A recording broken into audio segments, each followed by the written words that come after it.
Hey guys, how's everybody doing? Hope everybody's doing well. You know me, I'm Tom.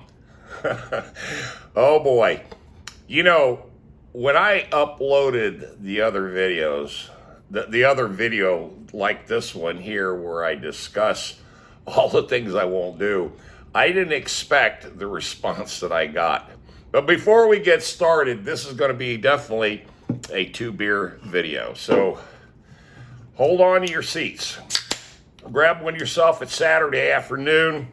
I've got to be at the hospital first thing in the morning, but the topic of this video, here's mud in your eye,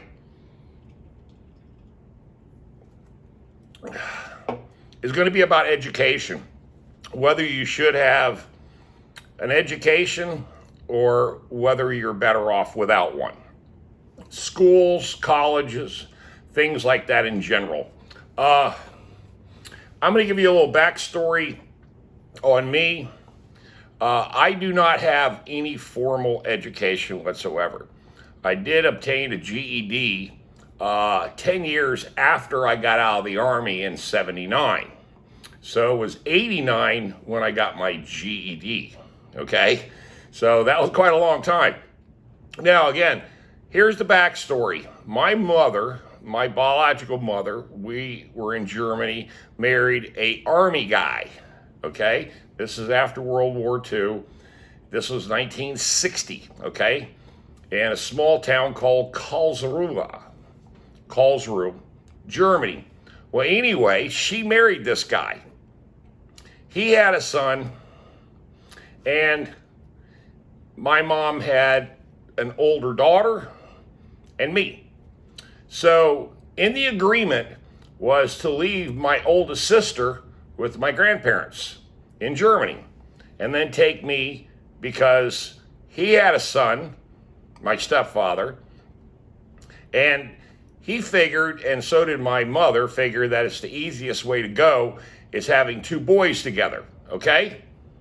Now, there's a lot more to the story because my mother did marry an African-American Army guy, okay?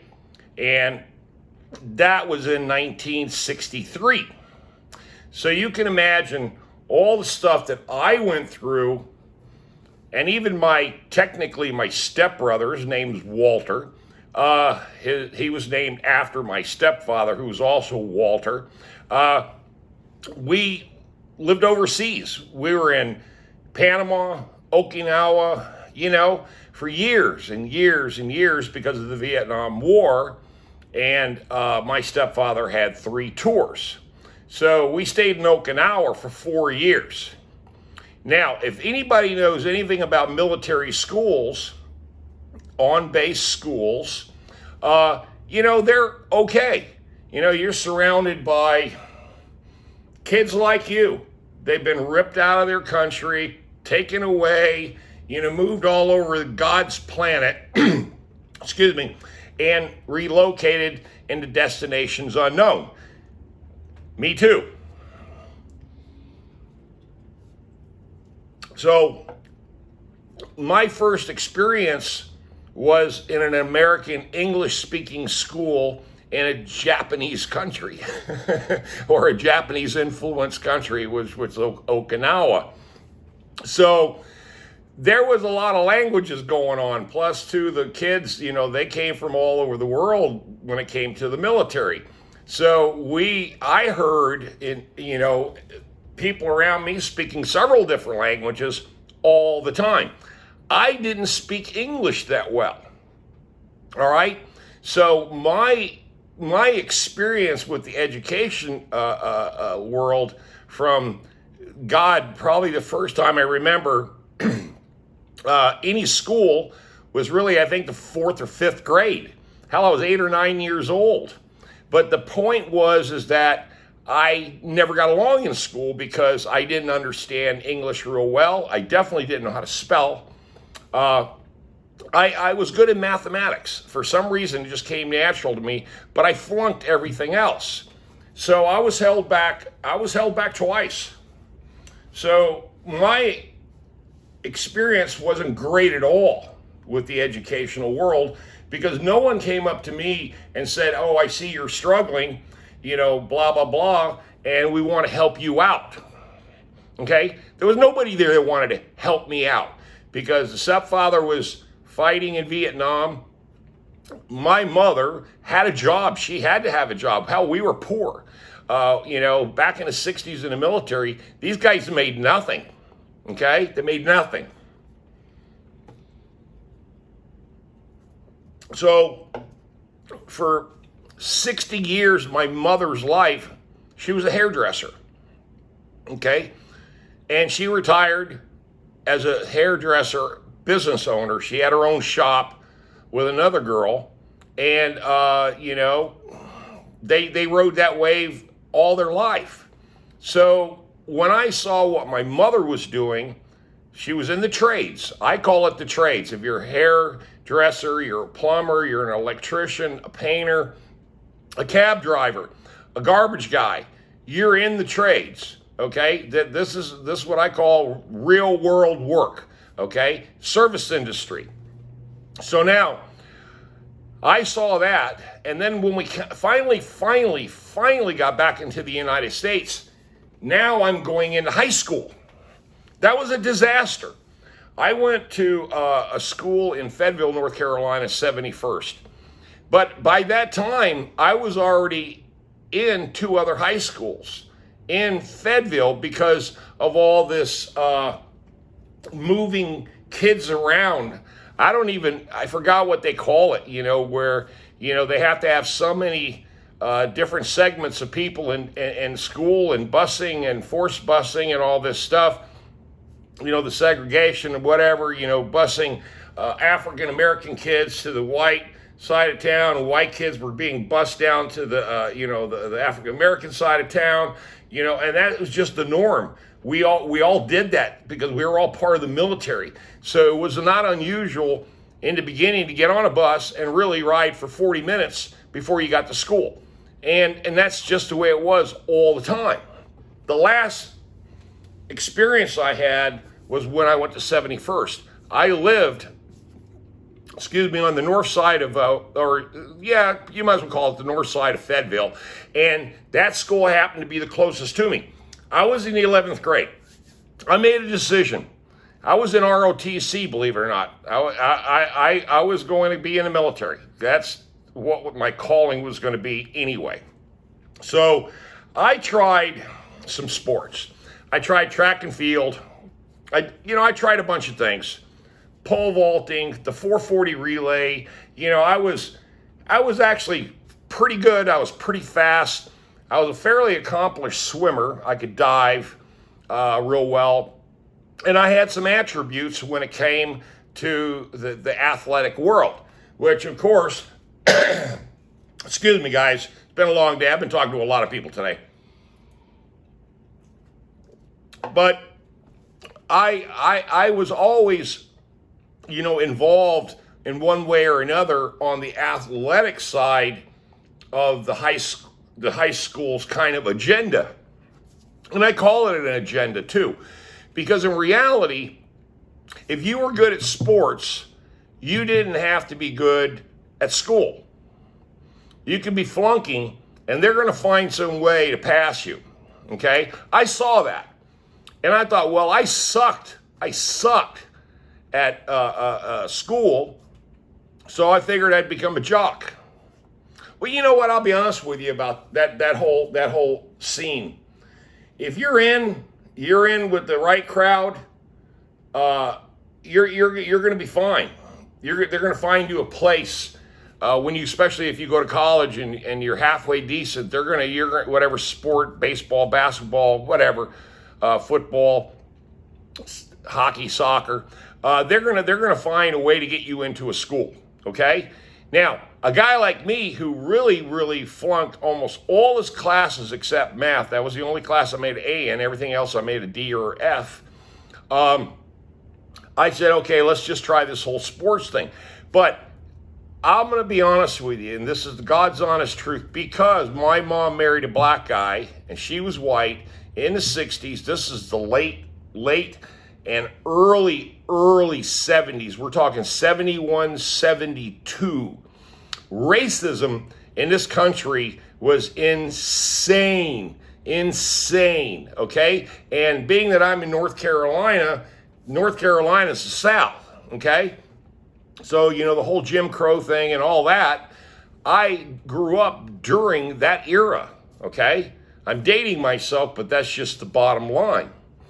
So when I got into the sports aspect of it, I got into wrestling, diving. I tried to find my place, okay? Find out what I liked. I liked running. I was on the 440 relay team. I was a very, very fast kid.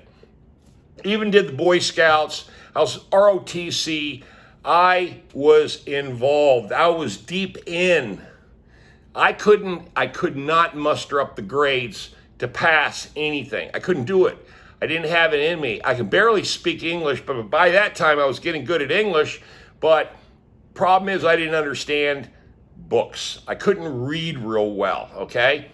So I didn't realize it at the time, but I made a huge drastic decision that I don't need school, because when I found out that no one was going to help me succeed in sports and get me to the next level, and I mean nobody helped me. Nobody saw this white kid, whose mom married a black guy. I got a black stepbrother. We both got the same last name because he adopted me. So he changed my name to his name, which I thought was the stupidest thing in the world, because I changed it back. But at that time, he thought he was doing the right thing. And we got ridiculed. There was many times we had to run on a Friday and run and get the hell off that property, school property, because I got in a lot of fights, man. A lot of fights as a kid. And it didn't affect me because I was a big, tall kid. I was a big, tall kid, and I was mean. I was really freaking mean as hell.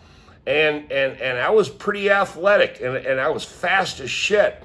So, I had an attitude, and then growing up with a black stepbrother, and we both living in the same house, I was in a massive culture shock moving to the United States after coming from Panama and Okinawa, which I ended up liking better than being in the United States. I didn't like the United States when I first got here.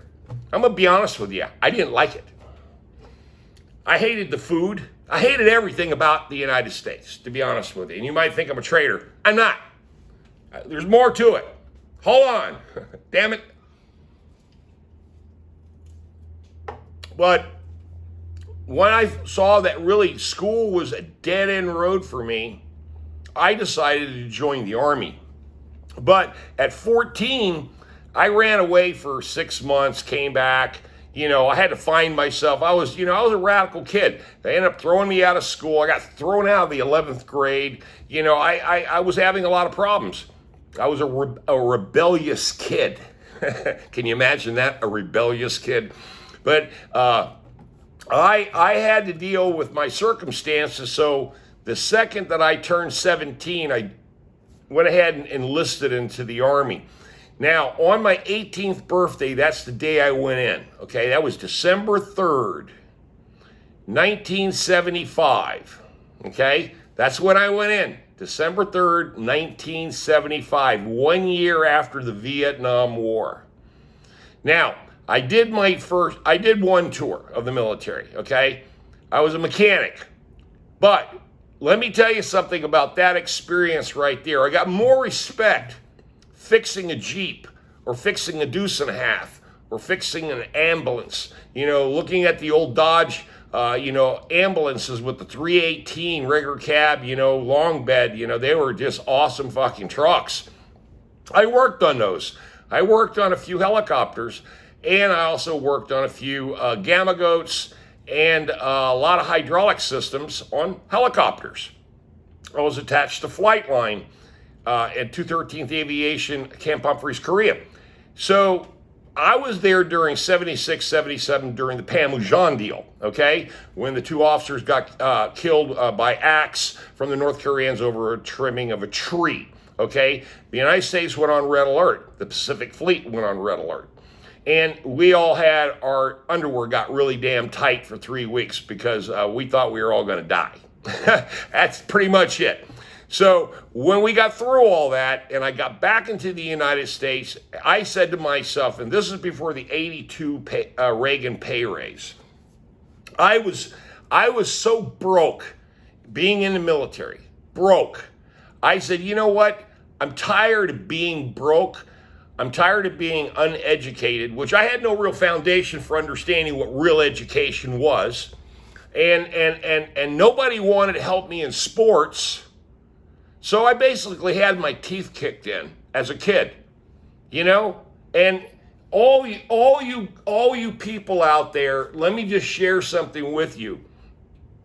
If you think that being a disadvantaged, you know, minority or you know, an immigrant or, you know, just not like the rest, don't feel bad, man. I am white and I didn't fit in anywhere. I thought I was an outcast. Here I am, a German kid. Hell, they all used to call me the little Nazi boy. You know, let me tell you something about racism. It cuts both ways, my friend. It cuts both ways. Don't ever think that any of you guys are alone, because you're not. So after that experience, getting out of the military, I was in California and I got my first taste of California. Oh boy, sex, drugs, and rock and roll. Well, I hung around a lot of really affluent people, pompous asses, if you want to call them that, very rich. I used to hang out in Pebble Beach, California, at the Hog's Breath Inn, which is Clint Eastwood's bar. Oh yeah, Clint Eastwood's bar. All right, that's beer one. After I'm finished beer two, the video will be over. But I used to I was this really good looking kid. I was like a young version of Tom Selleck. I looked like him. I had the mustache, the big hair, I had all that. Tall, 6'1", you know, 183 pounds, just a good looking kid. I used to get so much action from the ladies. Oh my God. I used to hang around all the rich people. I'd find $100 and go find me a suit. I would literally beg, borrow, and steal to go buy me a nice suit, a nice set of clothes, and go downtown to Pebble Beach Golf Course, which I've been on Pebble Beach Golf Course many times. Now, here's my impression of the whole thing. This is what I think about education. This is what I think about scholarships, the athletic department, and that whole, you know, that whole academic world is to me an absolute waste of time. And I'll tell you why. Not for all, but for a lot of us, okay? And the reason why I'm saying this is because, in my opinion, and let me just say this again, as a lot of you already know, I got out of the Army and I went to work for Honda, okay? Honda Motors at 5 Heisinger Plaza in Seaside, California, and Honda, Cadillac, Pontiac, I think Subaru. And the 2 years that I was at that dealership, I worked in the body shop. I was the only detailer guy when a car came out of the paint booth, okay?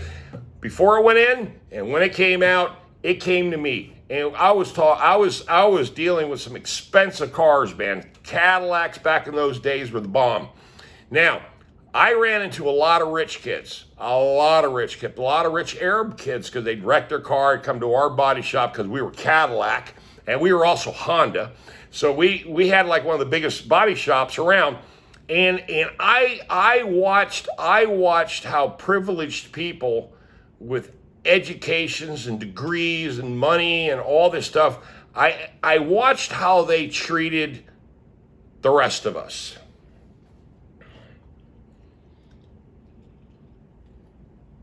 And I said to myself, if this is the kind of person I want to become, one of these pompous asses that, has no grateful, no grace, no gratitude for the working class American, a working class person, period, whether it's man or woman or child in my case. I felt like I was working all my life. But the point is that I, as an adult now, after 28 years in the car business, and still remember, no formal education.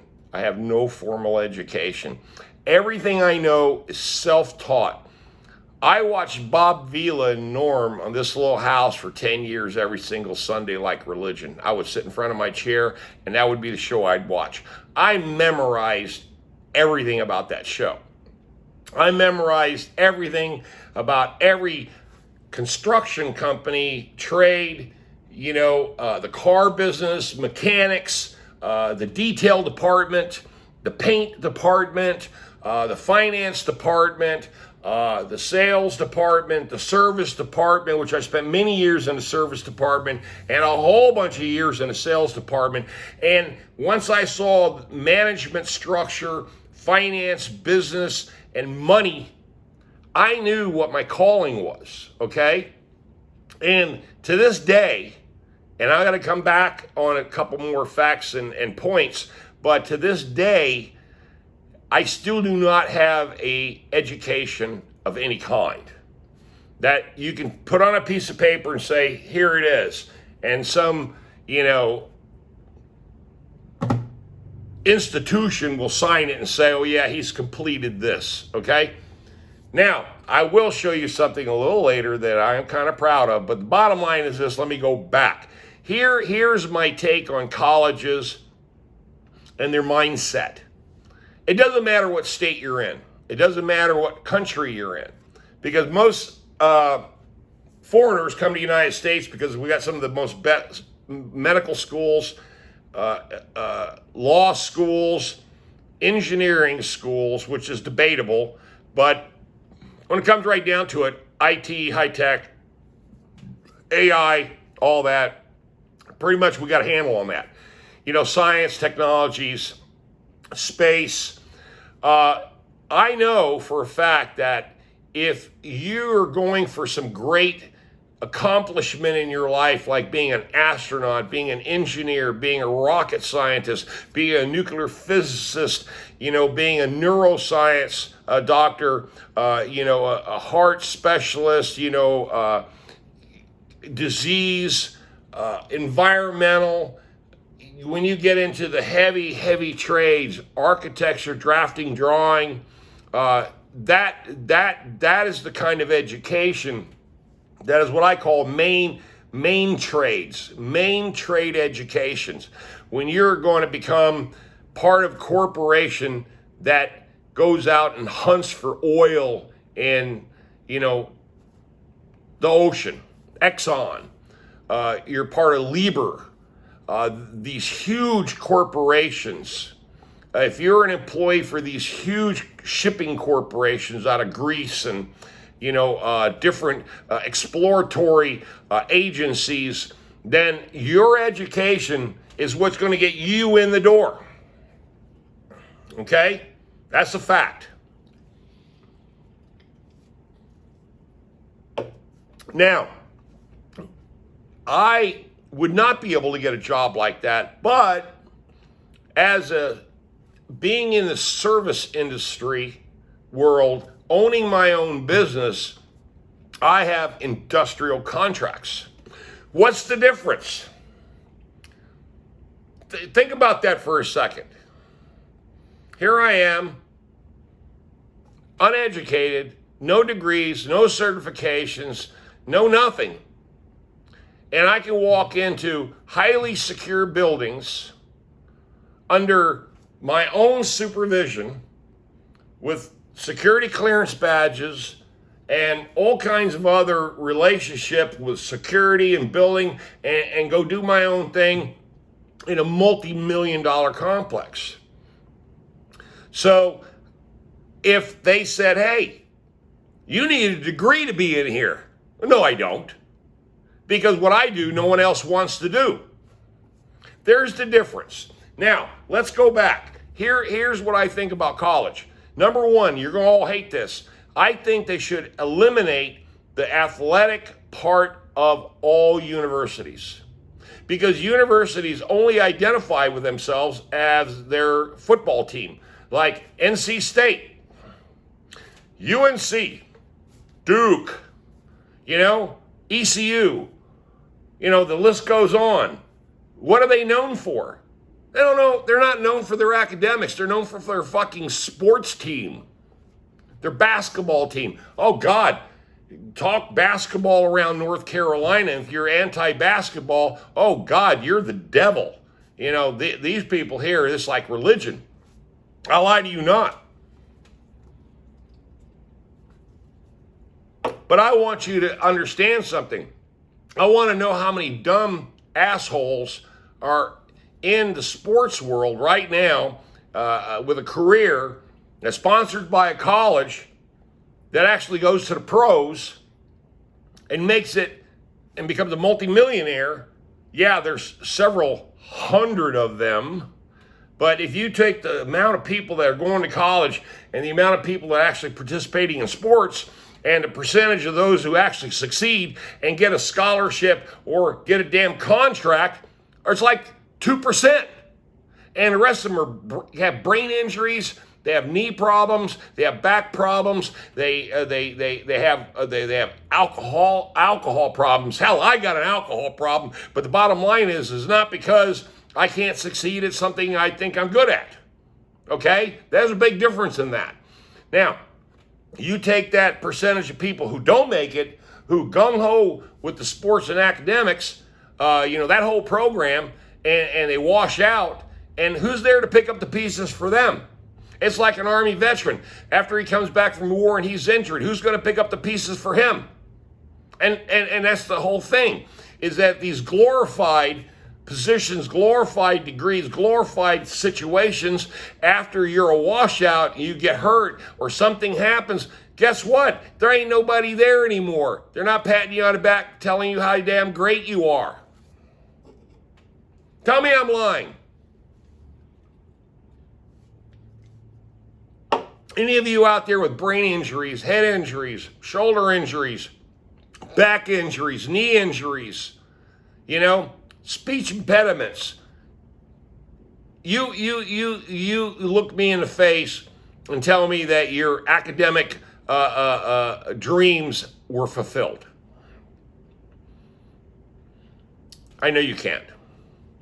You're angry. You're upset. And that's why I'm telling you guys that we need to eliminate the athletic association with the actual learning part of a university system. They should be two separate entities. And if you want to participate in one, you can. If you want to participate in the other, there's rules and regulations pertaining to it. You have to graduate. It's like becoming 21 and you get your first beer, or 18 or whatever. It's like graduating to a certain level and you say, okay, now you're able to do that. Okay, I think you need I think everybody should serve 2 years in the military, men and women, coming right. As soon as you hit your 17, you have to sign up. You need to go in for 2 years, come out at 20. Go ahead and have a sponsorship program through the military that you automatically will get a trade school paid for 2 years. A trade school, not a human relations class or a liberal arts. Bullshit degrees. Bullshit. It's all bullshit. Now, if you say, I want to be a carpenter, or I want to be a plumber, electrician, HVAC guy, I want to be a mechanical draftsman, an engineer, then I think the federal government should pay only for forgiveness for those 2 years to get a trade certification. Now, all this $10,000 debt relief, forgiveness for these people who took out loans against their college is bullshit. It's all bullshit. Now, you signed up for it. Hell, it's like taking out a loan on a car for 10 grand and you say, oh, I don't want to pay for it, but I still want to keep the damn car. What the fuck? God. Common sense, folk. If everybody was given common sense, they'd all think they got a superpower. Because there ain't no common sense out there. I'm telling you, in politics, all the way from the top to the bottom, there's no common sense. That's where I'm drawing this line on this particular video, because I'm telling you, here's the moral of that. Because if you separate sports from college and get it out of the picture, and not put so much emphasis on it, all these big games, all these big parties, all this drinking, all this, just partying, that's all they're doing is fucking partying. And say, look, if you go into the school, it's like Asian kids. That's why Asian kids do much better in school than anybody in the world, is because their parents beat the hell out of them and force them to go to school and force them to learn 24/7. I think all kids should be literally forced to learn, but obviously that's insensitive. God, me, insensitive? I don't know what you're talking about. But anyway, now, here's the moral of this story, because I'm getting ready to come to the end of this second beer. I want to be able to tell everybody out there that after not going to school, not having any education, not having a certification or degree or anything like that, I have done extremely well without the debt, the initial incurred college debt, which now is about $125,000.